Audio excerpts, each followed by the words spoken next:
नमस्कार दोस्तों, अपना वहीं पे चलते हैं जहाँ हमने छोड़ा था। एग्जेम्प्ट सप्लाई पर थे हम लोग, ठीक है। कहाँ पे थे? Exempt supply. तो एग्जेम्प्ट सप्लाई में क्या क्या इंक्लूड होता है मैं बताया तुम आपको कि सप्लाई ऑफ एनी गुड्स और सर्विसेज और both which attracts nil rate of tax और which may be wholly exempt from the tax. ठीक है, तो पूरी तरह टैक्स एग्जेम्प्ट है या फिर जिस पे नील रेट है उसको हम एग्जेम्प्ट सप्लाई कहेंगे। एंड इसमें नॉन टैक्सेबल सप्लाईज भी इंक्लूड होते हैं। नोट इसमें करने वाली चीज ये है कि exempt supply shall not include zero rated supplies. ओ बहुत बड़ी चीज है इसमें कि अभी मैंने बोला कि नील रेट सप्लाई जो होता है वो तो एग्जेम्प्ट का पार्ट है, लेकिन जीरो रेट सप्लाई एग्जेम्प्ट का पार्ट नहीं है। टेन टेन टेन टेन का मतलब क्या है? आप देखोगे नील और जीरो का तो मतलब एक ही होता है। ना ना ना ना ना, इन दी एक्ट किसी भी लॉ में हर एक वर्ड का अपना एक मीनिंग होता है। जीरो का अपना अलग मीनिंग है और नील का अपना एक अलग मीनिंग। जीरो रेटेड का मतलब ये है कि उस पर टैक्स लग रहा है, वो एग्जेम्प्ट नहीं है। जीरो रेट का मतलब ये है कि उस गुड्स के ऊपर 0% का टैक्स लग रहा है, और नील रेट का मतलब है उसके ऊपर टैक्स नहीं लग रहा है। जिस प्रकार से 1% टैक्स होता है, 2% टैक्स होता है, उसी प्रकार से 0% भी एक टैक्स रेट है। ठीक है, इसलिए एग्जेम्प्ट सप्लाई जो होता है वो जीरो रेटेड सप्लाईज को इंक्लूड नहीं करता, लेकिन ये नील रेटेड सप्लाई को इंक्लूड करता है, और वो सारे सप्लाई इंक्लूड करता है जो होली एग्जेम्प्ट फ्रॉम टैक्स है, और जो नॉन टैक्सेबल सप्लाईज है उन सब को मिला करके एग्जेम्प्ट सप्लाई बनता है। लेकिन exempt supply does not include और shall not include zero rated supplies. यहाँ पे आपको क्लियर होना चाहिए। ये काफी कंफ्यूजिंग चीजें होती हैं बच्चों के बीच में कि एग्जाम सप्लाई में वो कई बार जीरो रेटेड सप्लाई भी लिख करके आ जाते हैं, लेकिन एग्जाम सप्लाई में जीरो रेटेड सप्लाई नहीं होता, क्योंकि एग्जाम सप्लाई जीरो रेटेड जो होता है वो एक रेट ऑफ टैक्स है, और किसी भी गुड्स या सर्विसेज के ऊपर वो रेट ऑफ टैक्स लग रहा होता है। ठीक है, तो आपसे अगर पूछेगा कि एग्जाम सप्लाई में क्या क्या आती है, तो तीन चीजें आती हैं। क्या क्या आती है? पहला आता है नील रेटेड टैक्स, दूसरा Holi exempt from the tax, और तीसरा आता है नॉन टैक्सेबल सप्लाईज। चौथा कुछ है ही नहीं। जीरो रेटेड टैक्स अगर आपको पूछे कि क्या एग्जाम सप्लाई है, तो आप कहेंगे नहीं, zero rated tax exempt supply में नहीं आता। अगला डेफिनेशन हमारे पास है वो है एग्रीकल्चरिस्ट। एग्रीकल्चरिस्ट का मतलब क्या है? एग्रीकल्चरिस्ट का मतलब क्या होता है? किसान। किसान होता है नॉर्मली एग्रीकल्चरिस्ट, यानी एग्रीकल्चर करता है वो किसान है। अब हम देखते हैं कि लॉ में क्या बोला गया एग्रीकल्चरिस्ट को। हमारे जीएसटी एक्ट में क्या एग्रीकल्चरिस्ट को बोला गया? एग्रीकल्चरिस्ट मीन्स एन इंडिविजुअल और ए हिंदू अनडिवाइडेड फैमिली। हिंदू पूरे पूरे फैमिली को भी agriculturist who undertakes cultivation of land. तो आप कहेंगे किसान तो पूरा परिवार तो नहीं, पूरा हिंदू अनडिवाइडेड फैमिली HUF अगर कोई है तो उसको भी हम एग्रीकल्चरिस्ट में जोड़ेंगे, अगर वो कल्टीवेशन ऑफ लैंड में, यानी वो किसानी करता है, खेती करता है, कल्टीवेशन ऑफ लैंड अंडरटेक करता है। तो बस इंडिविजुअल और HUF दोनों ही आते हैं, आप सिर्फ इंडिविजुअल लिख के नहीं आएंगे। एग्रीकल्चरिस्ट का मतलब इंडिविजुअल और Hindu undivided family who undertakes cultivation of land by own labour और by the labour of family, और या तो खुद ही काम कर रहा हो या उसके फैमिली का कोई मेंबर काम कर रहा है, या फिर by servant on wages payable in cash और काइंड, और by hired labor under personal supervision or the personal supervision of any member of the family। कहने का मतलब ये है कि वह आदमी या फिर HUF जो अंडरटेक्स करता है कल्टीवेशन ऑफ लैंड, या तो खुद ही कर रहा हो, ऑन लेबर है, या फिर bye the labour of family, या तो उसके परिवार का कोई आदमी काम कर रहा है, या उसने किसी और आदमी को लेबर को रखा हुआ है जिसको पैसे दे रहा है या कोई वस्तु दे रहा है, या तो खुद ही दे रहा है या फिर उसकी कोई फैमिली का मेंबर उसको दे रहा है, उस केस में भी उसको एग्रीकल्चरिस्ट बोला जाएगा, उस आदमी को बोला जाएगा, या फिर HUF उस हिंदू अनडिवाइडेड फैमिली को एग्रीकल्चरिस्ट बोला जाएगा। अब इस केस में बात आई है कि agriculturist means Hindu undivided family. यहाँ पे फैमिली का मीनिंग समझने की बहुत ज्यादा आवश्यकता है। फैमिली, फैमिली कौन होता है? Who is a family? आप फैमिली में किसको किसको मानते हैं? वो तो मानने के ऊपर है, जनरली तो मानने के ऊपर है कि आप फैमिली किसको मानते हैं, लेकिन लॉ किसको फैमिली मानता है, ये इंपॉर्टेंट है। हम देखते हैं कि लॉ में फैमिली की क्या डेफिनेशन लिखी गई है। लॉ में क्या लिखा गया है कि एक केस आया था जिसमें हाई कोर्ट ने बोला था भाई कि जो लिखा है लॉ में वही पढ़ो, जो नहीं लिखा वो मत पढ़ो। कहने का मतलब ये है कि जो लिखा है वो तो पढ़ना ही पढ़ना है, जो नहीं लिखा उसको नहीं पढ़ना है। तो अपने अपने दिमाग से कुछ नहीं सोचना, जो लॉ में लिखा गया है वर्ड टू वर्ड सिर्फ वही पढ़ना है और उसी की मीनिंग निकालनी है। अब इसमें फैमिली बताया गया है कि फैमिली की क्या मीनिंग है वो हम देख लेते हैं। द स्पाउस और चिल्ड्रन ऑफ द पर्सन, मतलब जो आदमी, अब द पर्सन जो हमने देखा था the person of the HUF, यानी उस आदमी की स्पाउस, पति पत्नी, या फिर उसके बच्चे, क्लियर है, उसके बच्चे या फिर उसकी पति या पत्नी फैमिली में आ गए। दूसरी चीज, and parents, grand parents, brothers and sisters, ये आपके पिता तक चले गए, ग्रैंड पेरेंट्स तक चले गए हैं, ब्रदर एंड सिस्टर भी शामिल है of the person if they are होल्डली और mainly dependent on the said person. First चीज हमने पढ़ा कि द स्पाउस एंड चिल्ड्रन तो है ही है फैमिली, उसमें कोई केस नहीं है, स्पाउस के ऊपर कोई केस नहीं है, स्पाउस के ऊपर कोई बाउंडेशन नहीं है कि उसको डिपेंड करना ही करना है, लेकिन किसके ऊपर डिपेंडेंट है?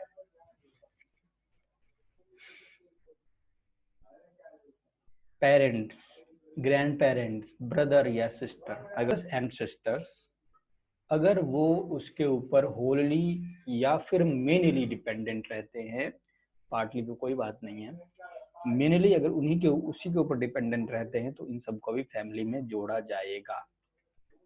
यानी अगर उसके दादा किसी को हायर करके करते हैं, उसके फैमिली का कोई मेंबर किसी को हायर करके अगर वो काम कर रहा है एग्रीकल्चर का काम कर रहा है, तो उसको भी एग्रीकल्चरिस्ट माना जाएगा। मैं हूँ, मेरे दादाजी ने किसी को हायर कर लिया, मेरी खेती है, मेरा खेत है गाँव में, ठीक है, तो मेरे दादाजी ने किसी लेबर को हायर करके उसको कुछ पैसे या कुछ चावल दाना दे करके उसको खेत में काम करवाते हैं, तो क्या मैं एग्रीकल्चरिस्ट हूँ?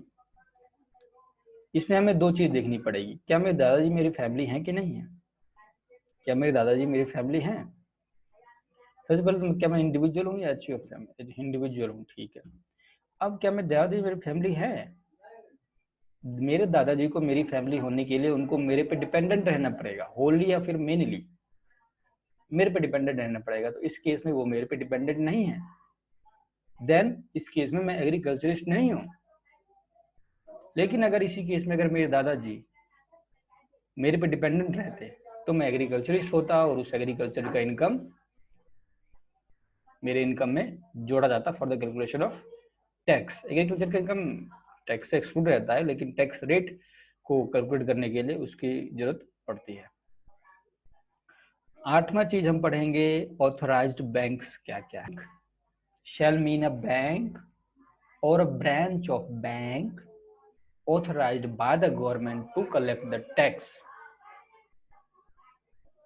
or any other amount payable under this act.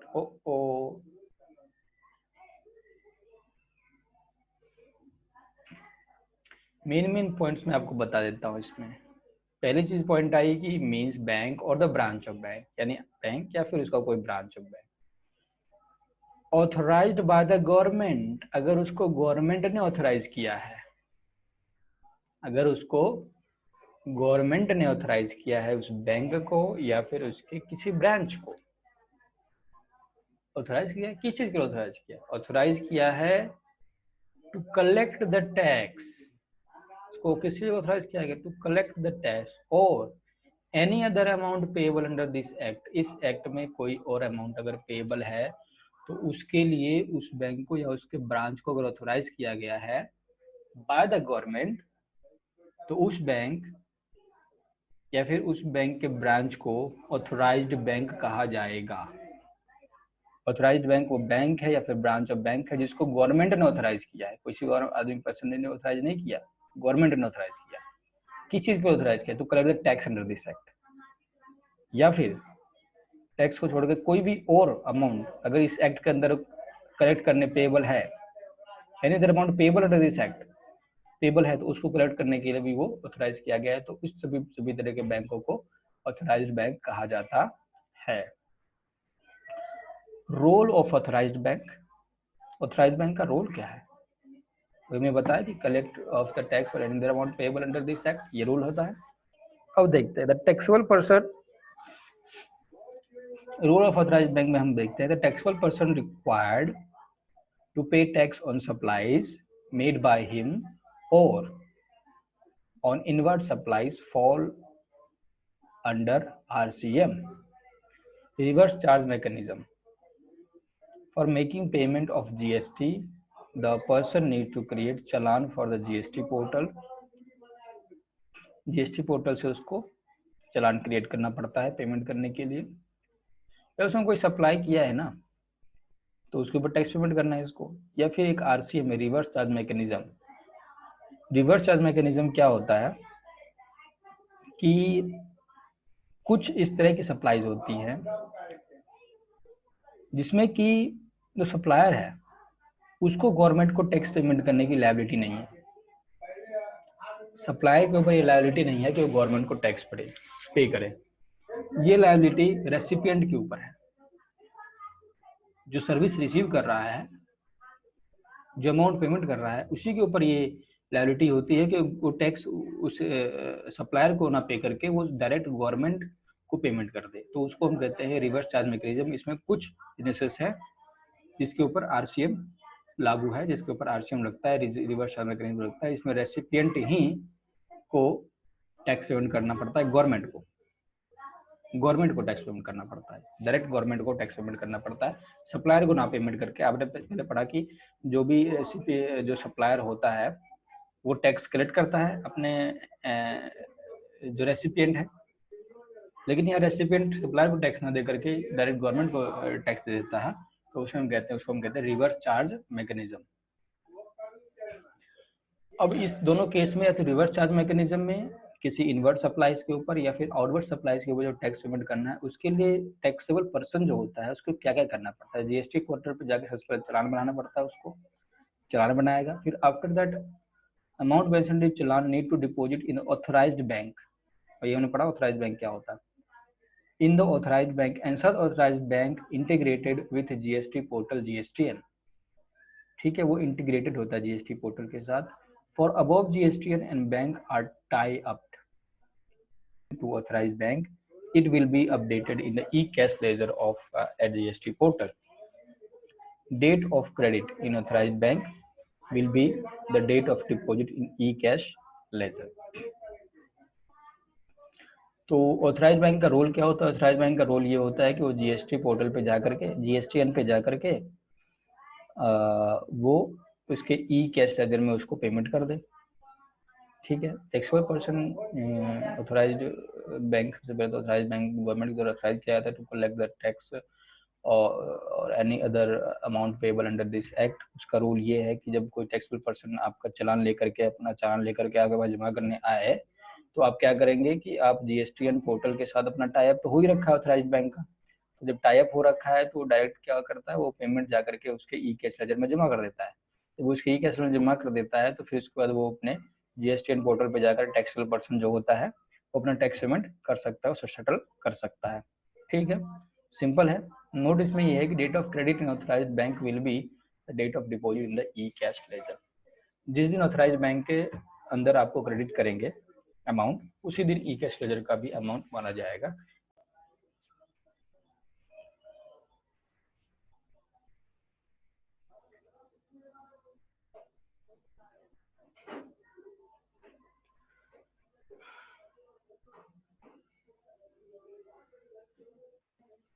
यानी ये है सी राजकुमार सर के द्वारा ये बनाया गया है। इसको वो कहते हैं बाबा जी की बूटी। इसमें जीएसटी जितना भी पूरा जीएसटी इसमें कवर है। ये एक चार्ट है, सिंपल चार्ट, एक पेज का चार्ट है। इस चार्ट में ये एक बूटी है जिसमें कि आपको क्या है कि पूरा जीएसटी इसी में कवर हो जाता है। काफी शॉर्ट फॉर्म में चार्ट बनाया गया है जिससे आपको पूरा जीएसटी समझ में आ जाए।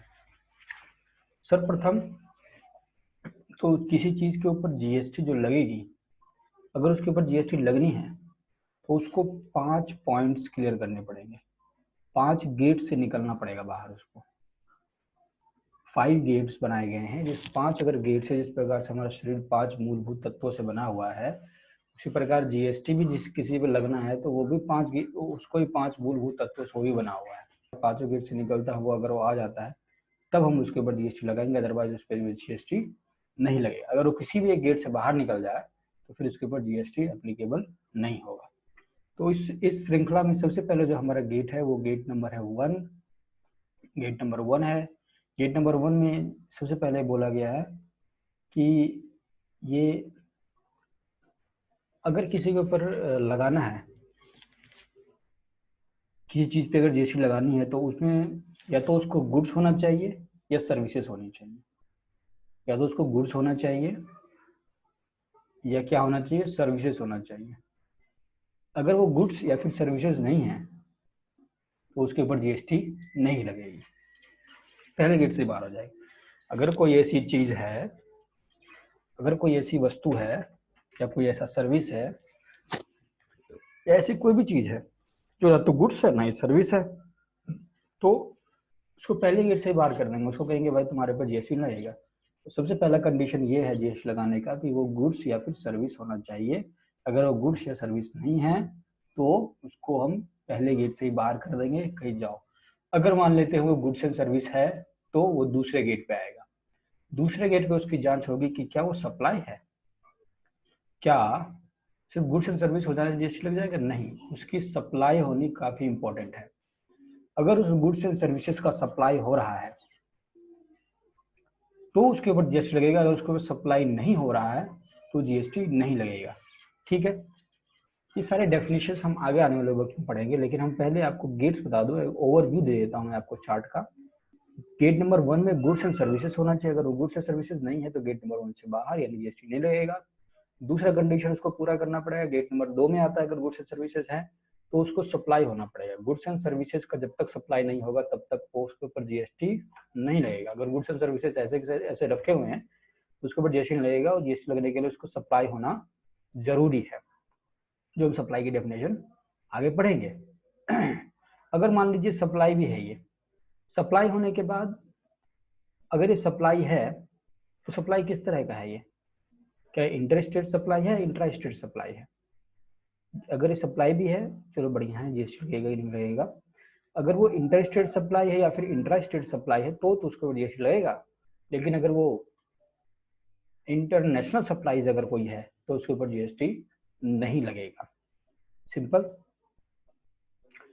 गेट नंबर 1 में अब क्या बताया हमने कि उसको गुड्स एंड सर्विसेज होना चाहिए। गुड्स एंड सर्विसेज नहीं है तो गेट नंबर 1 से बाहर। गेट नंबर 2 में आता है अगर वो गुड्स एंड सर्विसेज अगर है तो गेट नंबर 2 में आएगा।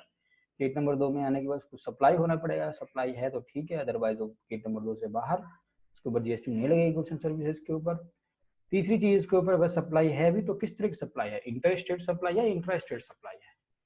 अब मैं समझा देता हूँ, मैंने आपको पहले बता रखा है इंटर स्टेट सप्लाई क्या होता है। इंट्रा स्टेट सप्लाई होता है एक ही स्टेट में सेल एंड परचेज एक ही स्टेट में हो रही है, या अगर उसको कहते हैं इंट्रा स्टेट, या अगर 2 स्टेट्स के बीच में सेल एंड परचेज हो रही है तो उसको हम कहते हैं इंटर स्टेट। ओके, उसके बाद में चर्चा करेंगे। अगर वो इंटर स्टेट गेट नंबर 3 से निकल गया तो उसको कहाँ जाना पड़ेगा, फिर उसको फिर जाना पड़ेगा गेट नंबर 4 में।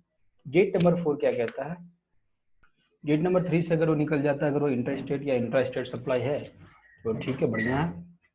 लेकिन इतने पे भी उसके ऊपर जीएसटी नहीं रहेगा। जीएसटी लगने के लिए क्या सबको ऊपर जीएसटी लग जाएगा? उसको एक टैक्सेबल पर्सन होना पड़ेगा। जीएसटी लगने के लिए उसको एक टैक्सेबल पर्सन होना पड़ेगा। मान लीजिए कोई एक आदमी है जो मोची है मोची है, या फिर कोई रेडी वाला है। रेडी वाला जो है, एक सब्जी वाला जो है, वो सब्जी लेकर के बेचता है, ठीक है।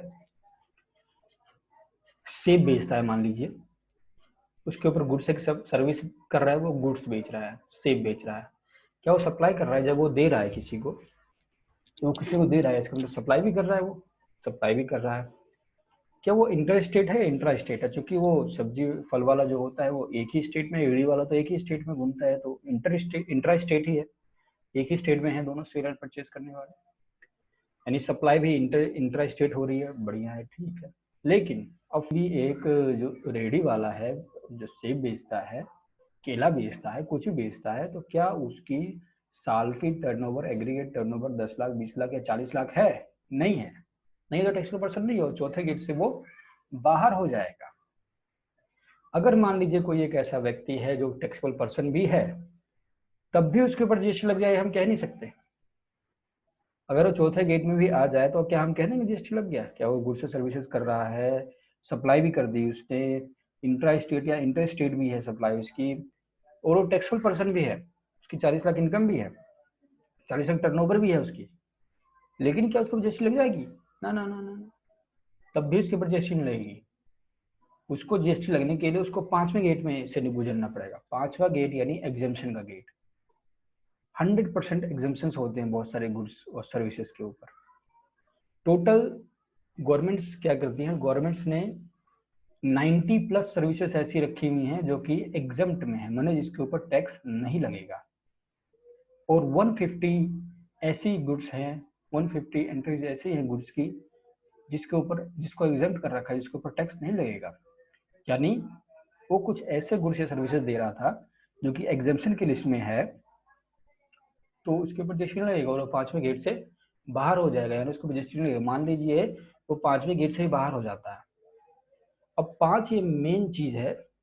अगर वो एग्जाम्पशन से भी बाहर हो गया, मान लीजिए उसके गुड्स या सर्विसेज पे एग्जाम्पशन भी नहीं था, तब तो अब भाई वो पकड़ में आ गया, अब तो उसके ऊपर जीएसटी देनी पड़ेगी उसको जीएसटी देने के लिए 5 गेट से गुजरना पड़ेगा। गेट नंबर 1, उसको गुड्स एंड सर्विसेज होना चाहिए, गुड्स एंड सर्विसेज सप्लाई होनी चाहिए, वो सप्लाई इंटर स्टेट या इंट्रा स्टेट हो सकती हैं, और उन सप्लाईज जो सप्लाई कर रहा है, जो पर्सन है, वो टैक्सेबल पर्सन होना चाहिए, और टैक्सेबल पर्सन जो है, जो गुड्स एंड सर्विसेज कर रहा है, वो एग्जेम्प्ट नहीं होने चाहिए। अगर वो एग्जेम्प्ट नहीं है, अगर वो एग्जेम्प्ट है तो 5वें गेट से बाहर हो जाएगा। अगर वो एग्जेम्प्ट नहीं है, तब वो आगे आएगा आज, तब उसके ऊपर जो है हम कह सकते हैं हाँ भाई अब इसके ऊपर जीएसटी हम कैलकुलेट कर सकते हैं। ठीक है, बीच बीच में चाय थोड़ा पी लेना चाहिए तो अगर वो 5 ईयर से निकल गया, तब उसके ऊपर हम जीएसटी लगा सकते हैं। लेकिन जीएसटी कैसे लगाए, कितना लगाए? इसलिए लगाएंगे तो सही, लेकिन कितना लगाए? तो जीएसटी लगाएगा, उसके लिए हमें फिर पढ़ना पड़ेगा कंप्यूटेशन ऑफ जीएसटी। जीएसटी के ऊपर कितना रेट है, कितना परसेंट उसके ऊपर जीएसटी लगनी है, उसके लिए हमें कंप्यूटेशन ऑफ जीएसटी पढ़नी पड़ेगी। या कैसे हम कंप्यूट करते हैं जीएसटी को, तो उसके लिए हमें कंप्यूटेशन ऑफ जीएसटी पढ़ना पड़ेगा। इसके बाद फिर हमें पढ़ना पड़ेगा कि आरसीएम और NCM, reverse charge mechanism. Reverse charge mechanism क्या होता है? कि रिवर्स चार्ज मैकेनिज्म नॉर्मली क्या होता है कि जो सप्लायर होता है वो गवर्नमेंट को टैक्स पेमेंट करता है, रेसिपिएंट से पैसे लेकर के गवर्नमेंट को टैक्स पेमेंट करता है सप्लायर। लेकिन कुछ केसेस ऐसी होती हैं जहाँ पे सब रेसिपिएंट को ही गवर्नमेंट को डायरेक्ट टैक्स पेमेंट करना पड़ता है। जो जो अमाउंट है, जो सर्विस का अमाउंट है, वो आपने पेमेंट कर दिया सप्लायर को, और जो टैक्स का अमाउंट है वो उसको गवर्नमेंट को पेमेंट करना पड़ता है, रेसिपिएंट को। तो जब रेसिपिएंट को गवर्नमेंट को टैक्स पेमेंट करना पड़ता है, तो ऐसे केसेस को कहते हैं रिवर्स चार्ज मैकेनिज्म, यानी रिवर्स हो गया, टैक्स रिवर्स हो गया। वैसे सप्लायर को पेमेंट करना पड़ता है नॉर्मली, लेकिन जब रेसिपिएंट को टैक्स पेमेंट करना पड़े तो उस केसेस को कहते हैं रिवर्स चार्ज मैकेनिज्म। तो कौन कौन से ऐसे बिजनेसेस हैं या कौन कौन से ऐसे सप्लाईज हैं जिसको कि हम रिवर्स चार्ज मैकेनिज्म कह सकते हैं, कहाँ कहाँ रिवर्स चार्ज मैकेनिज्म लग सकता है? तो कुछ एग्जाम्पल्स आपको इस चार्ट में दिया गया है। तो गुड्स ट्रांसपोर्ट एजेंसी हो गई, लीगल सर्विसेज बाय एडवोकेट हो गया, और फर्म ऑफ एडवोकेट हो गया, स्पॉन्सरशिप सर्विसेज हो गई, गवर्नमेंट सर्विस डायरेक्टर सर्विसेज हो गया, इंश्योरेंस एजेंट की सर्विसेज हो गई। तो बहुत सारी सर्विसेज होती है जिसको कि हम आरसीएम में रखा गया है। आरसीएम पढ़ेंगे। आरसीएम पढ़ने के बाद फिर हमारे पास एक चैप्टर आएगा time of supply. Time of supply क्या होता है? टाइम ऑफ सप्लाई होता है आपका सिंपल, सप्लाई कब हुआ है, सप्लाई का समय, कब सप्लाई हुआ है, टाइम ऑफ सप्लाई। अब आप एक्चुअली क्या होता है कि नॉर्मली हम तो दुकान में जाते हैं, सामान खरीद के ले आते हैं। हमें कोई चीनी का पैकेट खरीदना था, हम चीनी गए दुकान पे, पैसे दिए, सामान लेकर के आ गए। लेकिन जब बड़े बड़े बिजनेसेस होते हैं, बड़े बड़े बिजनेस फर्म्स होते हैं, कंपनीज होती हैं, वो तो ऐसे कि किसी भी दुकान पे जाकर के ऐसे पैसे दिए और सामान लेकर के, ऐसे तो नहीं होता। वहाँ बहुत सारे ट्रांजेक्शन होते हैं। पहले उसको रिक्वेस्ट भेजा जाता है, पहले उसको भेजा जाता है कि भाई हम आपके कोटेशन चाहते हैं, कोटेशन भेजिए, कोटेशन भेजा जाता है। कोटेशन भेजने के बाद उसके ऊपर फिर भाव-तोल किया जाता है, भाव-तोल किया जाता है। भाव-तोल करने के बाद फिर उसके ऊपर जो है एक फाइनल कोटेशन बनता है। फाइनल कोटेशन करने के बाद फिर एक परचेज ऑर्डर जाता है। परचेज ऑर्डर आने के बाद फिर बिलिंग होती है, इनवॉइसिंग होती है, पेमेंट होता है। तो ये सारी ट्रांजेक्शंस होती हैं। कोई भी एक गुड या सर्विसेज परचेज करने के लिए बड़े-बड़े बिजनेस में बहुत सारी ट्रांजेक्शंस होती हैं। तो कौन से स्टेज है, कौन से ट्रांजेक्शन पे, क्या जब हमने उसको कोटेशन मंगवाया उस टाइम को हम टाइम सप्लाई कह सकते हैं, या जब हमने उसके भाव तोल किया था उसको हम सप्लाई कह सकते हैं, टाइम ऑफ सप्लाई कह सकते हैं, या फिर हम टाइम ऑफ सप्लाई किसको कहेंगे? जब उसने इनवॉइसिंग की उस टाइम को हम सप्लाई टाइम सप्लाई कहेंगे, या जब उसने कंप्लीट कर दिया हमारा काम उस टाइम को हम टाइम ऑफ सप्लाई कहेंगे। तो इस चीज़ को हम पढ़ेंगे टाइम ऑफ सप्लाई के चैप्टर में। ठीक है, ये चीज़ समझने के लिए हम टाइम ऑफ सप्लाई के चैप्टर में पढ़ेंगे। और जिस टाइम पे सप्लाई होता है फिर उस टाइम पे उसी टाइम के हिसाब से उसके ऊपर रेट ऑफ टैक्स फिर कैलकुलेट किया जाता है, उसके बाद टैक्स लगाया जाता है। फिर उसके बाद कुछ मिसलेनियस टॉपिक्स पढ़ेंगे, इसको कंप्लायंसेस कहते हैं। कुछ कंप्लायंसेस पढ़ेंगे, इनवॉइसिंग कैसे होती है, manner of payment of GST कैसे होता है, रजिस्ट्रेशन कैसे की जाती है, क्या क्या उसमें रूल रेगुलेशंस हैं, रिटर्न्स कैसे भरे जाते हैं, कहाँ भरे जाते हैं, कितने टाइम में भरने होते हैं, रिकॉर्ड, बुक्स ऑफ अकाउंट्स, ये सारी चीज़ें, रिफंड का क्या तरीका है, ये सारी चीज़ें हम लास्ट चैप्टर में फिर पढ़ेंगे। तो ये टोटल मिला के हमारे पास कितने बॉक्सेस हो गए? ये बॉक्सेस हमारे 9 बॉक्सेस हो गए। मेन हमें 5 बॉक्सेस अभी याद रखने हैं, 9 बॉक्सेस को, 4 बॉक्सेस को भूल जाओ, अभी सिर्फ 5 बॉक्सेस को याद रखो। क्या? Box number 1 gate number 1 goods and services, gate number 2 supply, gate number 3 आपका क्या है, गेट नंबर 3 आपका सप्लाई हो गया, इंट्रा स्टेट या इंटर स्टेट सप्लाई है। अगर इससे भी निकल जाता है गेट नंबर 3 तो क्या उसने सप्लाई की है वो टैक्सेबल पर्सन था जिसने सप्लाई की है। अगर वो टैक्सेबल पर्सन है, 10 लाख 20 लाख या 40 लाख रुपए का टर्नओवर है उसका, तो टैक्सेबल पर्सन हो जाएगा। अगर नहीं है तो बाहर निकल जाएगा चौथे गेट से। अगर वो टैक्सेबल पर्सन भी है तो क्या उसने जो सप्लाई की है क्या एग्जाम्प्ट है? अगर वो एग्जाम्प्ट है तो फिर 5वें गेट से बाहर हो जाएगा। अगर एग्जाम्प्ट नहीं है तो तब उसके ऊपर हम कहेंगे कि हाँ अब इसके ऊपर जीएसटी लगेगी।